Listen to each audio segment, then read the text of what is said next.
Hello students, उम्मीद करता हूँ सब लोग अच्छे होंगे और कुशल मंगल होंगे। आइए आज बच्चों कंपाउंड इंटरेस्ट का बहुत इंपॉर्टेंट कंसेप्ट हम लोग करने जा रहे हैं, सीआई और एसआई का डिफरेंस।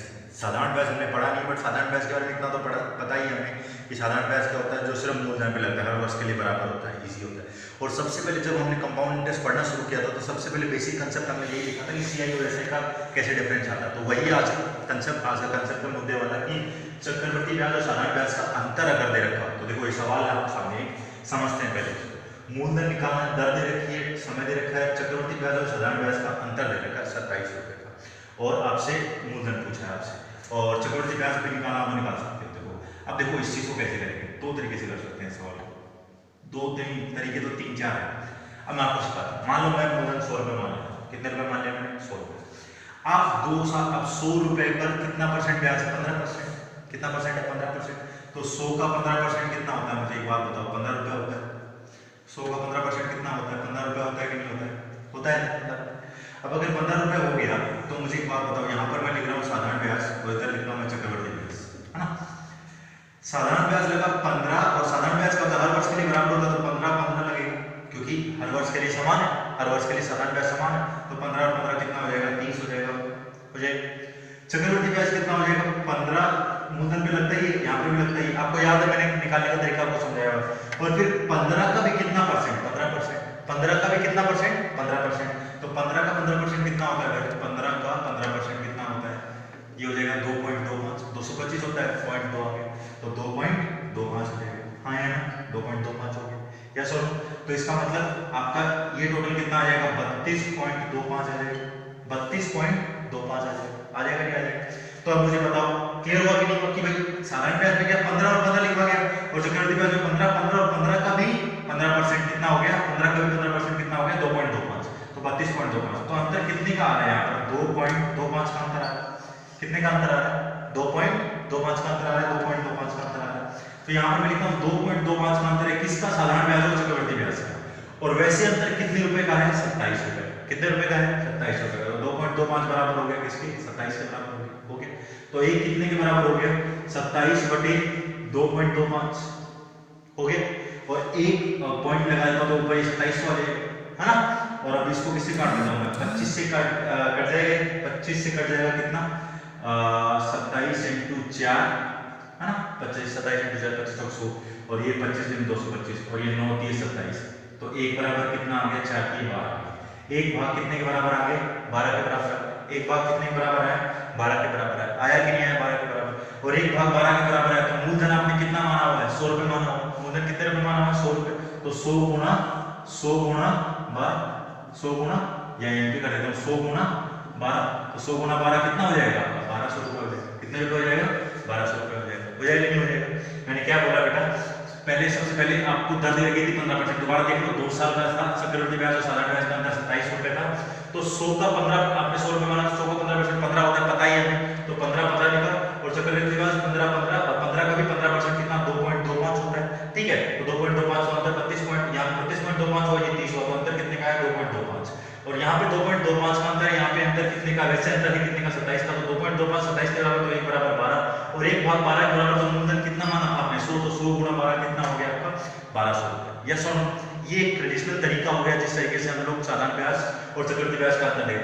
अब देखो यहाँ से निष्कर्ष क्या निकाला, अब यहाँ से छोटा कैसे होगा, आप दिमाग में, जब भी 2 साल का टाइम होगा, या दिमाग में रखिएगा, जब भी 2 साल का टाइम होगा, जैसे 15% है तो सीधा 100 ही दिमाग में आता है सबसे पहले 100। तो 15% है तो 15 15 30, तो ये हो रहा है।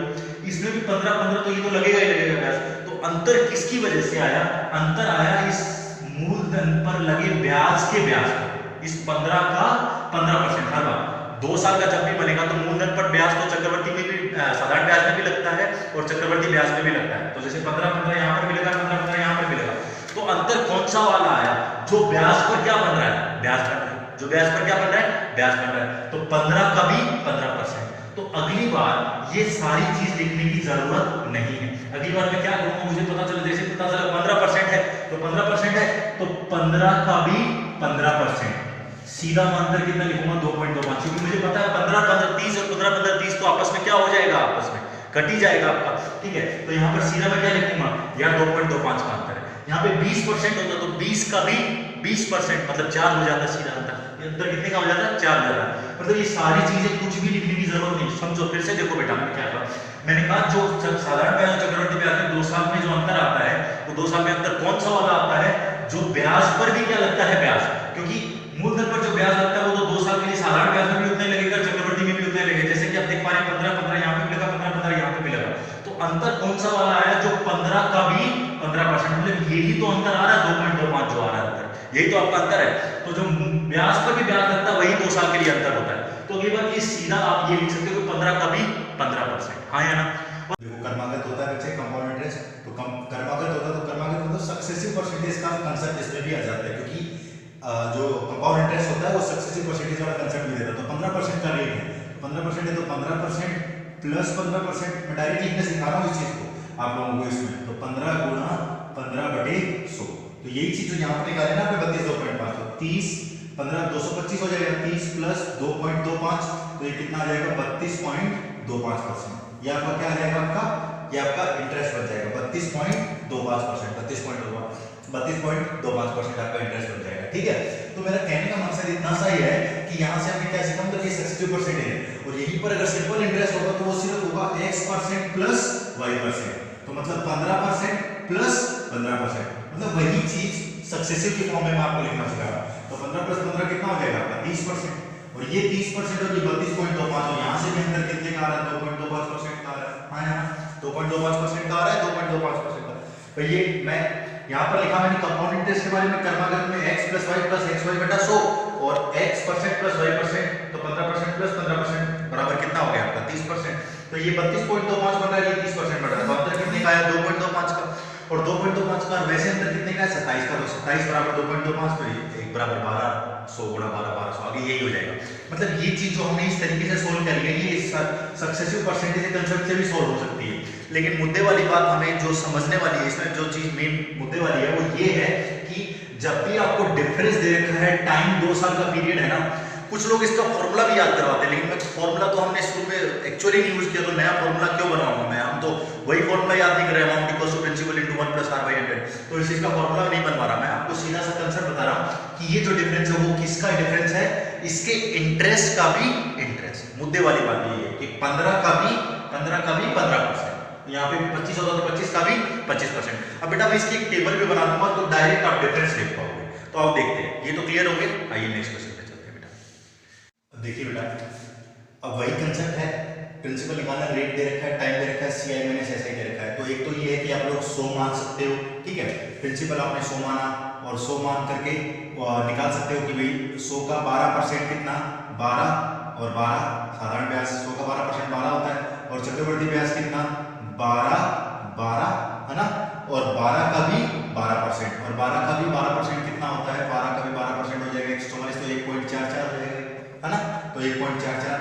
और कहने का मतलब है अंतर कितने का आ गया, देखो ये तो कट ही गया आपस में, तो अंतर कितने का आया इसमें 1.44 का अंतर आया, काट दिया ना 12 5 24 25.44 है, तो अंतर कितने का आया 1.44 का, और 1.44 का अंतर है, और वैसे अंतर कितने का दे रखा है 72 का, तो 1.44 बराबर कितना 72, है ना, मैं एकदम तरीका लिख के बता रहा हूँ आपको फिर से एक बार। तो 1 बराबर कितना हो जाएगा 72/1.44, और 1 बराबर कितना, तो पॉइंट ऊपर जाएगा तो 0 0 चला जाएगा, अब ये 12 से कट जाएगा, 12 से 72 600, 12 से 12 और ये 50 बार कट गया 1 से, है ना, तो 1 बराबर कितना आ गया 50 आ गया, और प्रिंसिपल कितना माना आपने 100, तो 100 गुणा 50, और 100 गुणा 50 कितना हो गया आपका 5000 रुपए, कितना रुपए आ गया आपका निकल करके 5000 रुपए आ गया कि नहीं आ गया, वही तरीका मैंने क्या बोला 100 का 100 रुपए मूलधन मान लिया, 12% इस पर रेट है, तो 12 का भी 12% आता है। तो अगली बार फिर से वही काम मैं आपको बता रहा हूँ, क्या बता रहा हूँ कि आपको ये काम करने की आवश्यकता है नहीं, आप क्या कीजिए सीधा, आप जैसे 12 दिखा तो 12 का भी 12% लिखिए सीधा,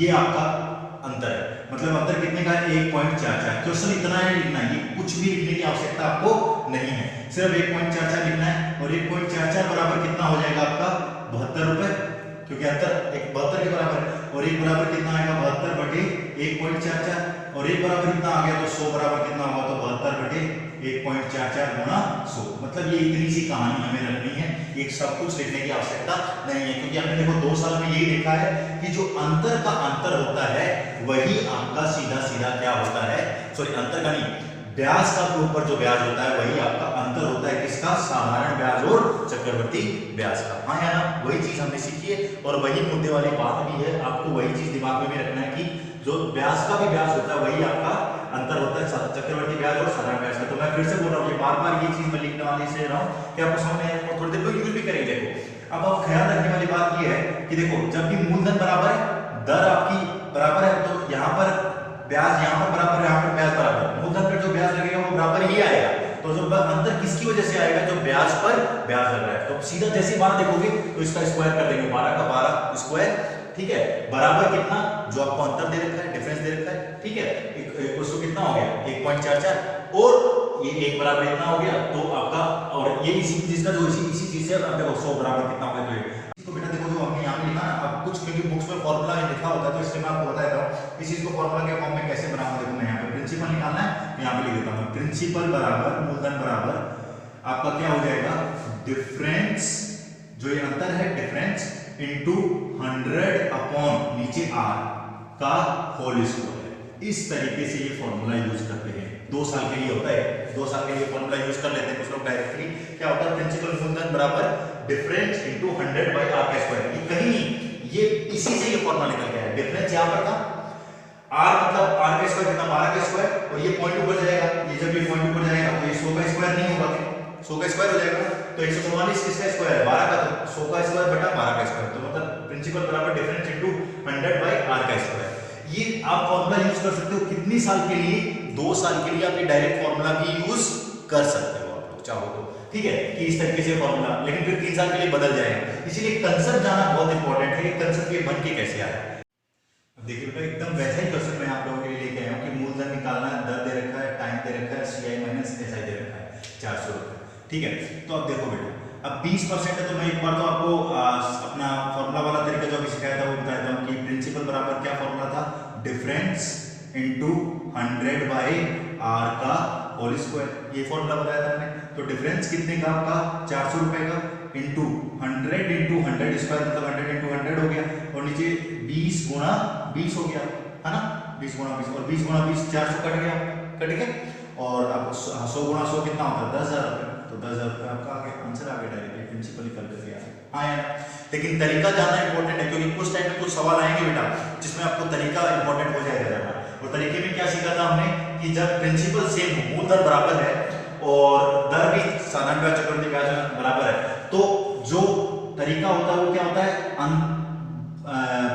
20% का भी 20%, ये तो सीखा था हमने, 20% का भी 20%, है ना, ब्याज का भी ब्याज, तो ये कितना हो गया आपका 4 रुपए, 4 हो गए, है ना, यही अंतर डायरेक्ट बताया था मैंने, 4 का भी 4, और अंतर 4 का आ रहा है, वैसे अंतर कितने का 400 का, तो 4 बराबर कितना 400, तो 1 बराबर कितना 100, और 1 बराबर 100, तो मूलधन आपने कितना माना होगा भाई, ये चीज कितना मान के करते हैं, जो चीज मानते हैं कोई भी मूलधन 100 ही तो मानते हैं, तभी तो 20% किया आपने, 20 का 20%, तो 100 गया, तो 100 गुणा 100 कितना हो गया आपका 10,000 हो गया, ठीक है। और तरीका मैं इसलिए सिखा रहा हूं आपको, देखो मैं कुछ टाइम में एक सवाल कराऊंगा, कुछ सवाल कराऊंगा जिसमें तरीका इंपॉर्टेंट हो जाएगा, ठीक है। तो आपको ये कैसे ये फॉर्मूला बना ये क्लियर हो गया, आप डायरेक्टली फॉर्मूला यूज कर सकते हैं, कोई दिक्कत नहीं है मुझे, बस मैं ये रटो ना, और आपको ये चीज आई कि फॉर्मूला बना भी कैसे, ये ब्याज का भी ब्याज का अंतर होता है, जब भी ध्यान रहे ये कंडीशन कब की है, जब मूलधन समान हो, और मूलधन समान हो और दर 20 आपको दे रखी है और टाइम दे रखा है CI माइनस SI दे रखा है, ठीक है। अब मैं बेटा 2 साल का ही, और टाइम कितना हो 2 साल का ही हो, टाइम 2 साल का ही हो, और रेट 20% है, CI माइनस SI का अंतर है 400 रुपए, और मूलधन का आपको निकालना है, ठीक है। तो ये फॉर्मूला यूज कर सकते हो, लेकिन फिर से बोल रहा हूं ये फॉर्मूला सिर्फ 2 साल के लिए ही रहेगा। और दूसरी बात है कि मेन कंसेप्ट अगर आप समझ रहे हैं कि 20 का 20% है, तो हमें इसमें खुद याद रखने में कोई दिक्कत नहीं है। अब मैं बेटा एक टेबल भी बनवा दूंगा आपको, जिसमें आपको इजी हो जाएगा, सीधा जब भी मूलधन बराबर होता है तो दर और साधारण ब्याज और चक्रवृद्धि ब्याज का सीधा अंतर हम लोग देखते हैं। आइए वो टेबल क्या है, बड़ी इंपॉर्टेंट है, देखते हैं। मैंने जैसे कि आपको बताया था कि जो टेबल है कुछ परसेंटेज है जो हर एग्जाम में आते हैं, जैसे रेट अगर इस तरीके से दे रखी है 5, 10, 15, 20, 25, 30, ये मैं इसलिए करवा दे रहा हूँ कि थोड़ा सा इन पे डायरेक्ट क्वेश्चन आता है तो थोड़ा जल्दी बन जाता है, अगर हमें पता होता है तो यहाँ पर मैं लिखने जा रहा हूँ यहाँ पर CI सक्सेसिव परसेंटेज कंसेप्ट से, है ना, CI। तो CI के लिए मैंने आपको फॉर्मेट बताया था, x% plus y% plus x% y% divide by 100 बताया था ना, ठीक है। तो CI ये बन जाएगा, मतलब 2 साल के 2 साल के टाइम पीरियड के लिए है। और यहाँ पर मैं लिख देता हूँ आपका SI, तो SI क्या बनेगा आपका X% प्लस वही परसेंट आपका, है ना। अगर अलग अलग है तो, अगर सेम है जैसे इसमें तो सेम ही रहेगा, तो आपका अंतर ही आएगा। और यहाँ पर लिख देता हूँ मैं CI minus SI, percentage directly कैसे यूज करेंगे। तो यहाँ पे देखो अगर रेट 5% है तो ये क्या हो जाएगा 5% प्लस 5% प्लस 5 का भी 5%, है ना, बटे 100, तो 5 5 10 25, तो ये 10.25 हो जाएगा 10.25%, है ना, 10.25%। और ये कितना होगा 5% प्लस 5%, तो कितना परसेंट हो गया 10%। मैं ये तब की बात बता रहा हूँ जब मूलधन बराबर है और दर जो है वो भी बराबर है साधारण ब्याज और चक्रवृद्धि ब्याज के लिए, और समय कितना है 2 साल, ये तब की कंडीशन है बेटा।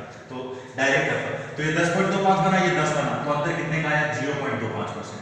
तो ये डायरेक्टली, अब यही तो है ब्याज पर ब्याज, अंतर किसका था देखो 5 और 5 और 5 और 5 सेम है, वही ब्याज पर ब्याज के तो अंतर है आपका। तो 5% प्लस 5% 10% बना, और ब्याज का ब्याज मतलब 0.25। तो मेरा कहने का मकसद है टेबल पर अगर दर 5% दिख जाए तो सीधा मूलधन का 0.25% निकाल देंगे हम 2 साल के लिए। कितना परसेंट निकाल देंगे 0.25%, है ना, कुछ परसेंटेज के लिए। एक ये फेवरेट है भाई, एसएससी वगैरह के तो फेवरेट है ये 10%। तो 10% का कितना बनेगा 10% प्लस 10% प्लस 10 का भी 10% बटे 100, तो 0 0 कट गया, 10 प्लस 10 प्लस 1 कितना हो गया 21% हो गया, है ना, 21% हो गया। और यहाँ पर अगर मैं इसमें ब्याज में करूँगा तो 10 प्लस 10, तो ये कितना हो रहा है आपका 20 हो रहा है, 20 हो रहा है ना। तो वही अंतर कितने का आ गया 1% का, आगे कि नहीं आगे, वही ब्याज का भी ब्याज का अंतर है 1% का। अब 15% का देखो तो 15% के लिए 15% प्लस 15% प्लस 15 का भी 15%, हाँ या ना, ठीक है। तो ये कितना हो जाएगा 15 15 30, और ये 250 को 32.25, ये क्वेश्चन में यूज भी किया था हमने 32.25, है ना, 32.25। और ये कितना बनेगा 15 प्लस 15, ये इस तरीके से खींच दे रहा हूँ बीच में आपको कंफ्यूजन ना हो, 15 प्लस 15, तो ये कितना हो गया 30। तो अंतर कितने का आया आपका, ये 32.25, ये 30, तो ये कितने का हो गया 2.25% का अंतर आ गया, ठीक है बेटा। अब 20% के लिए देख लेते हैं, 20% के लिए 20% प्लस 20% प्लस 20 का भी 20% बटा 100, ठीक है। तो ये कितना हो गया 0 0 कट गया, तो 44% हो जाएगा। और ये कितना बनेगा 20 प्लस 20 आपका, तो 20 प्लस 20 कितना हो जाएगा 40, तो कितने परसेंट का अंतर है 4% का। तो मेरा कहने का मकसद है अंतर, ये तो हम सीख चुके हैं पहले ही कि भाई जो आपका अंतर आता है वो साधारण ब्याज और चक्रवृद्धि ब्याज का, जब भी मूलधन बराबर हो और प्रिंसिपल मूलधन प्रिंसिपल बराबर हो और रेट सेम हो और टाइम सेम हो, चक्रवृद्धि ब्याज और साधारण ब्याज का अंतर क्या होता है जो ब्याज पर ब्याज होता है, ये सुनो। तो हम लोग डायरेक्टली वो कितना परसेंटेज है वो हम सीख रहे हैं ताकि उस फॉर्मूला वगैरह की भी जरूरत ना पड़े। एक ही चीज बनाने के मैं आपको 3-4 तरीके बता दे रहा हूँ कि कौन सी कहाँ पे यूज करनी है, वो आपको तैयार हो जिसके लिए आप लोग, है ना। तो इसलिए अभी 25% है तो 25% प्लस 25% प्लस 25 का भी 25%, हाँ है ना। तो ये कितना 25 प्लस 25 50, और ये 6.25 हो गया आपका, तो हो जाएगा 56.25, है ना, 56.25। और ये हो जाएगा 25 प्लस 25 मतलब कितना 50, तो मतलब अंतर कितने का आ गया दोनों में 6.25% का आ गया, है ना। कुछ परसेंटेज डायरेक्टली आप इसका इतना परसेंटेज आप लोग यूज कर सकते हैं गणित का, ठीक है। अगला लास्ट एक 30% है, 30% प्लस 30% प्लस 30 का भी 30% बटे 100, 0 0 काट दिया, तो 30 प्लस 30 60, 3 3 69% आ गया। और ये कितना आ गया 30 प्लस 30, तो 30 प्लस 30 कितना हो गया 60%, तो ये 69%, ये 60%, तो अंतर कितने परसेंट का 9% का। तो मेरा कहने का मकसद ये है बेटा कि जब भी मूलधन सेम है, टाइम 2 साल का है, टाइम कितने साल का है 2 साल का, अगर दर 5% है तो चक्रवर्ती ब्याज और साधारण ब्याज का अंतर की दर कितनी हो जाएगी 0.25%। रटने की आवश्यकता नहीं, जैसे परसेंटेज पढ़ाया था तभी मैंने बताया था वो फ्रैक्शन और परसेंटेज का रिलेशन रटने की जरूरत नहीं है, लेकिन जैसे क्वेश्चन को यूज करते हैं तो याद हो जाता है, तो वो डायरेक्टली 0.25% होता है, डायरेक्टली यूज करते हैं। 10% का 1% होता है, 15% का 2.25% होता है, 20% का 4% होता है, 25% का 6.25% होता है, और 30% का 9% होता है। कहीं ना कहीं इस चीज को आप लोग यूज करेंगे। और वैसे भी हमें पता कैसे निकल रहा है, ब्याज का भी अंतर कौन दे रहा है, ब्याज का भी देखो यही अंतर आ रहा है, हर बार जो मैं बोला कर रहा हूँ वही तो अंतर आ रहा है, बाकी तो हर एक में क्या रह रहा है, बाकी तो क्या रह रहा है हर एक में आपका सेम रह रहा है, बाकी तो सेम रह रहा है, जो ब्याज का ब्याज है वही तो आपका अंतर आ रहा है, तो वही हम अंतर डायरेक्टली लिख दे रहे हैं। जो हमने शुरू में सीखा था कि 5 है तो 5 का 5 स्क्वायर बटे 100, तो वो आपने अंतर डायरेक्टली लिख दिया ताकि यूज कर सको। आओ कुछ क्वेश्चन और देखते हैं बेटा इसमें। अब देखिए बेटा एक क्वेश्चन दिया मैंने, इस बार मूलधन दे दिया, दर दे दिया, टाइम दे दिया और चक्रवर्ती ब्याज और साधारण ब्याज का अंतर आपसे पूछा है। अब देखो इस क्वेश्चन को आप फॉर्मूला से भी बना सकते हो, जो मैंने फॉर्मूला समझाया था आप लोगों को, जो फॉर्मूला 2 साल के लिए अंतर का फॉर्मूला यूज कर सकते हो सीआई माइनस एसआई का। और दूसरा कौन सा तरीका आप लोग यूज कर सकते हो जो अभी सीखा, देखो जो दर मूलधन बराबर दोनों के लिए, टाइम 2 साल का है और दर 10% होता है, तो सीआई माइनस एसआई का जो ब्याज का अंतर होता है वो 1% होता है। कितना परसेंट होता है? 1%। अब ये बता रहा है क्यों होता है 1%? 10 प्लस 10 का भी 10% बटे 100 और साधारण ब्याज 10 प्लस 10 होता है आपका, तो 0 0 0 कट गया तो ये कितना हो गया 21 और ये कितना हो गया 20, तो अंतर कितने का आया? 1 का। वैसे हमें पता याद होता तो डायरेक्टली हम यूज कर सकते हैं इसको, तो 1% हो गया, तो डायरेक्टली 4000 का कितना निकाल दो? 1% निकाल दो, और 4000 का 1% कितना होता है भाई? 40 रुपए। कितना रुपए होता है? 40 रुपए। तो अंतर कितने रुपए का आएगा? 40 रुपए का आएगा, साधारण ब्याज और चक्रवर्ती ब्याज का। आएगा कि नहीं आएगा? मैंने क्या बोला अभी हमने सीखा था, देखो इसीलिए मैं बोल रहा हूँ वो चीज अच्छी हो जाती है कि 10% जैसे दिखा, मूलधन बराबर है, टाइम वही 2 साल है, तो तुरंत 10% आया, तो दिमाग में आया 10 का 10% भी यूज कर सकते हैं, 1 आता है, और दिमाग में वैसे भी रख सकते हैं कि भाई अंतर जो होता है डायरेक्टली टेबल का अपने अंतर 1% का होता है, तो वो यूज कर सकते हैं। तो 4000 का 1% कितना होता है? 40 रुपए। अब इस चीज को फॉर्मूला से बनाते तो मैंने फॉर्मूला क्या बताया था? प्रिंसिपल बराबर डिफरेंस इनटू 100 अपॉन r का स्क्वायर, ये फॉर्मूला बताया था ना मैं आप लोगों को, है ना। तो इसमें मूलधन आपको दे रखा है, कितना दे रखा है बेटा? 4000 रुपए दे रखा है, ठीक है। डिफरेंस आपको निकालना है इनटू 100 अपॉन r कितना है बेटा? 10 गुणा 10, है ना, 10 गुणा 10, तो 2 0 तो ये काट दिया मैंने और 2 0 ये काट दिया मैंने, तो डिफरेंस कितना निकल के आ गया अपना? 40 रुपए। 40 रुपए आ गया डिफरेंस, 40 रुपए आ गया। आगे नहीं आगे? तो वही चीज, मतलब उसी चीज को बनाने के अलग अलग तरीके। मैं ये चाह रहा हूं कि जितना जल्दी आपका बनने लग जाए सारा, अभी तक जो सारा खेल खेला है, साधारण ब्याज और चक्रवर्ती ब्याज का अंतर देखा है, मूलधन बराबर है, दर आपका सेम है, ठीक है, दर आपका सेम है, और टाइम कितने साल का है? 2 साल का। यस और नो? तो उसी पे बेस हमने क्वेश्चन देखा है। आप चाहो तो 10% का मतलब 1% अंतर होता है, 10 का 10%, या फॉर्मूला यूज करो या जैसे करो, बस सवाल आंसर आना चाहिए, लेकिन इन मेथड से करोगे तो जल्दी आएगा, यकीनन बेटा। ठीक है बच्चे, अगले क्वेश्चन चलिए। अब देखिए अभी तक क्या था क्वेश्चंस में, आपका मूलधन सेम था तो सेम है, इसलिए टाइम्स में 2 साल का साधारण ब्याज, चक्रवर्ती ब्याज और साधारण ब्याज का अंतर दे रखा है, लेकिन इसमें बेटा रेट अलग अलग कर दिए। अब सुनना मेरी बात, रेट क्या कर दिए? अलग अलग कर दिए। यहाँ पे रेट है 14 से 2/7%, तो ये होता है 1/7, और ये 11 से 1/9% होता है 1/9। ये फ्रैक्शन वैल्यू तो आप लोग अभी तक आपको समझ में आनी चाहिए कैसे लिखते हैं ना, 1/7 और 1/9। यस और नो? तो समझना। अब देखो इस केस में, अब इस केस में रेट अलग अलग है, तो आपको थोड़ा सा ध्यान रखने वाली चीज क्या है, अब चाहो तो आप लोग वो यूज कर सकते हो, क्या बोलते हैं कि नीचे 7 है और ये 9 है, तो समझना जो सबसे पहले मैं मेथड सिखाया था वो क्या था, नीचे 7 और 9 है, तो नीचे 7 और 9 का लघुत्तम ले लो, 7 और 9 का लघुत्तम कितना? 63, तो मूलधन 63 रुपए मान लो। ध्यान देना बेटा, मूलधन कितने रुपए मान लिया? 63 रुपए, और यहाँ पे मैं लिख रहा हूँ साधारण ब्याज, और इधर मैं लिख रहा हूँ आपका चक्रवर्ती ब्याज। यहाँ पर क्या लिख रहा हूँ मैं? चक्रवर्ती ब्याज। तो सुनते जाना आप, यहाँ पे 7 है, यहाँ पर 9 है ना। इस 63 क्यों माने? क्योंकि नीचे वाले नंबर से आसानी से कट जाए ऐसा नंबर मानना चाहिए था, तो 7 और 9 का लघुत्तम आया 63 मान लिया। अब पहली साल के लिए क्या है? 63 का 1/7, दर अलग अलग है। इस क्वेश्चन में क्या है बेटा? अलग अलग दर है, तो 63 का 1/7 कितना होता है? 63 का 1/7 9, तो पहली साल का 9, और चक्रवर्ती ब्याज में भी 9, हाँ या ना? 9 लगेगा। दूसरी साल के लिए 63 का 1/9 लगेगा, 1/9 लगेगा मतलब ये कितना होता है? 7, तो दूसरी साल में यहाँ पर 7 लगेगा, तो यहाँ पर भी 7 लगेगा, हाँ या ना? क्यों? क्योंकि ये तो मूलधन पर ब्याज है, तो मूलधन पर ब्याज तो दोनों में साधारण ब्याज और चक्रवर्ती ब्याज में सही वही रहता है। इसमें 1/7 था तो 9 लगा, और 1/9 था तो 7 लगा, बस इतना सा ही अंतर है कि इस बार क्या है आपका, ये दर अलग अलग है। तो मैंने कहा था इसीलिए बेसिक कंसेप्ट आपको आना चाहिए। तो ये तो नोट साथ अंतर तो इसकी वजह से नहीं आया। अब वही बात है, 2 साल का जब भी ब्याज होता है तो अंतर किसकी वजह से आता है? आपका किसकी वजह से अंतर आता है? आपके जो ब्याज पर भी ब्याज जो होता है। तो अब देखो इसमें नोट साथ, अब इस 9 का भी 1/9, इस 9 का ही तो करते थे हम दूसरे साल पहले, और 9 का 1/9 क्यों? क्योंकि दूसरे साल के लिए ब्याज 1/9 ही है बेटा। तो 9 का 1/9 कितना होता है? मुझे एक बार बता दो, 1 रुपए होता है, 1 रुपए होता है, हाँ यार। तो देखो अंतर तो वही है, 9 और 7 ये कितना हो गया? 16, और 9 और 7 16, ये कितना हो गया? 17। तो अंतर तो यही 1 रुपए के तो आ रहा है जो यहाँ पर था। तो जो ब्याज पर ब्याज लगता है वही तो अंतर है, हमने यही तो सीखा था आपने 2 साल के लिए। बस यहाँ पर वो हो गया, क्या बोलते हैं, ये दर अलग अलग हो गए, तो उससे कोई फर्क तो पड़ता नहीं। तो एक का अंतर है, और वैसे अंतर कितने का बराबर दे रखा है 50 का, तो 1 बराबर 50 हो गया, और 1 बराबर 50 हो गया तो अपने मूलधन कितना माना था 63 माना, है ना, तो 63 गुणा कितना हो जाएगा 50 हो जाएगा, तो 5 3 15 5 6 30 और 1 0, है ना, 5 6 30 और 1 31, है ना, 5 6 30 5 6 15 5 6 30 और 1 31, हाँ 3150 रुपए, ठीक है, 3150 रुपए आपका क्या आ जाएगा मूलधन आ जाएगा।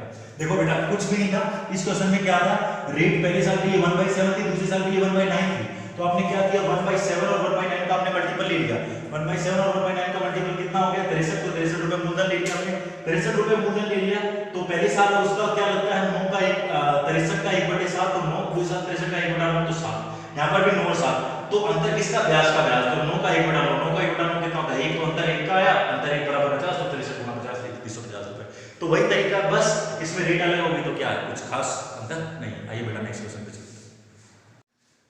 अब देखिए बच्चों एक क्वेश्चन और है, अब ये भी साधारण ब्याज चक्रवर्ती ब्याज का ही कंसेप्ट है, तो इसीलिए मैं साथ में बता दे रहा हूँ, वैसा ही क्वेश्चन है, the simple interest on and compound interest on a certain sum of money is 400 and 410 rupees, find the principal and rate of interest time 2 years मैंने मेंशन कर दिया है यहाँ पर। एक निश्चित धनराशि का साधारण ब्याज और चक्रवर्ती ब्याज 400 रुपये और 410 रुपये, तो उसका मूलधन और दर ज्ञात कीजिए, जबकि समय 2 वर्ष है। अब देखो क्वेश्चन में ऐसा क्यों लिया यहाँ पर, क्योंकि देखो मूलधन बराबर, मूलधन वही मूलधन है, क्वेश्चन के अंदर वही मूलधन है, वही दर है, टाइम 2 साल है, साधारण ब्याज दे रखा है 2 साल का 400 रुपए, और चक्रवर्ती ब्याज दे रहा है 410 रुपए, तो अंतर आप कह सकते हो 10 रुपए का है ना, अंतर आप कह सकते हो कितने रुपए का है 10 रुपए का है, यस और नो, ठीक है। तो आप इस क्वेश्चन को किस तरीके से करें, आप इस क्वेश्चन को करने का वो तरीका देखिए, आपको जब पता है कि मूलधन बराबर, अभी हम पढ़ के आते हैं, जब मूलधन बराबर होता है और आपका दर आपको नहीं पता है, दर भी नहीं पता है, टाइम आपको पता है कितना साल है 2 साल है, और साधारण ब्याज और चक्रवर्ती ब्याज आपको दे रखा है। अब मेरी बात सुनना आपको ध्यान से, ठीक है, ये 400 रुपए है, ये 410 रुपए है, साधारण ब्याज की क्या विशेषता होती है कि ये हर वर्ष के लिए बराबर होता है, तो पढ़ा नहीं है लेकिन इतना तो पता है हर वर्ष के लिए बराबर होता है, तो 400 रुपए अगर 2 साल का ब्याज है तो 1 साल का ब्याज 200 रुपए होगा, 1 साल का ब्याज कितने रुपए होगा 200 रुपए होगा, तो इसका मतलब यार ये 200 और ये भी कितने रुपए हो जाएगा 200 रुपए हो जाएगा, हाँ यार 200, और यहाँ पर भी कितने रुपए हो जाएगा 200 रुपए। और एक बात ख्याल करने वाली बात क्या है, तब से यही चीज पढ़ रहे हैं कि मूलधन और दर बराबर है, तो ये जो 200 रुपए ब्याज है ये किस पर लगा है मूलधन पर लगा है, तो मूलधन पर लगने वाला ब्याज तो साधारण ब्याज में और चक्रवर्ती ब्याज में दोनों में बराबर होता है, तो यहाँ पर 200 200, तो यहाँ पर भी क्या आया होगा 200 200 ही आया होगा, तो ये मिलाकर 400 हो रहा है और ये मिलाकर 410 हो रहा है, हाँ यार देखो इसीलिए देखो कंसेप्ट काम आएगा, 200 200 हो रहा है 400 रुपए हो रहा है, और यहाँ पर भी 200 200 हो रहा है और ये 410 हो रहा है, और चक्रवर्ती ब्याज में क्या होता है ब्याज पर भी ब्याज लगता है, तो 200 200 400, तो कितने रुपए ब्याज और बचा 10 रुपए, कितने रुपए ब्याज और बचा 10 रुपए, और 10 रुपए ब्याज क्या लग रहा होगा यहाँ पर लग रहा होगा, 10 रुपए ब्याज क्या लग रहा होगा यहाँ पर लग रहा होगा। देखो फिर से देखो बेटा मैंने क्या बोला 400 रुपए चक्कर में साधारण ब्याज है, साधारण ब्याज हर वर्ष के लिए बराबर होता है, तो 2 साल का 400, तो 1 साल का 200 200, और 200 रुपए ब्याज किस पर मूलधन पर, और मूलधन और दर बराबर है, तो यही ब्याज जो मूलधन पर साधारण ब्याज में लग रही है चक्रवर्ती में भी लगेगा, तो 200 200 और ये टोटल 410 बन रहा है, तो सीधी सी बात है कि ये 10 रुपए ब्याज और लग रहा होगा, और ये 10 रुपए ब्याज किस पर लग रहा होगा 200 पर लग रहा होगा,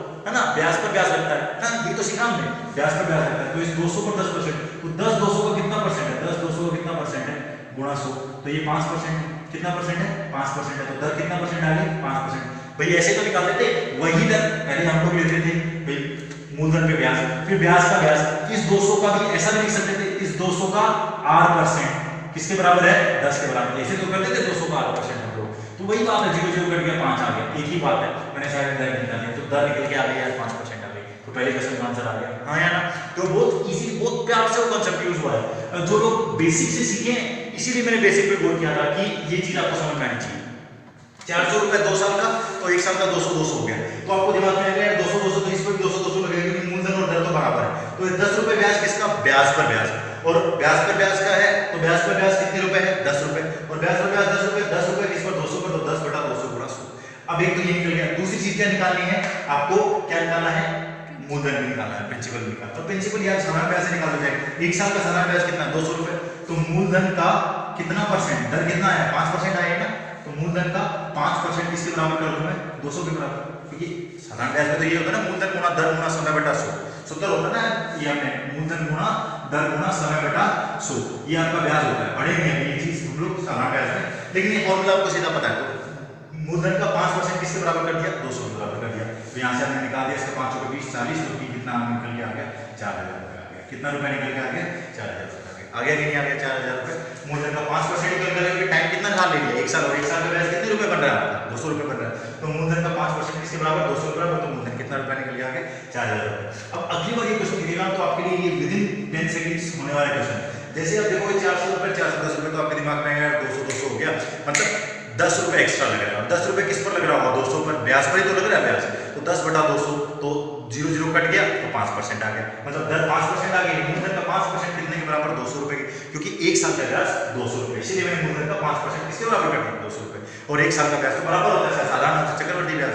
तो यहाँ पर कितने रुपये निकल के आ गया, मूलधन आपका 4000 रुपये निकल के आ गया, हाँ या ना। तो इसीलिए देखो इस तरह के क्वेश्चन भी हो सकता है।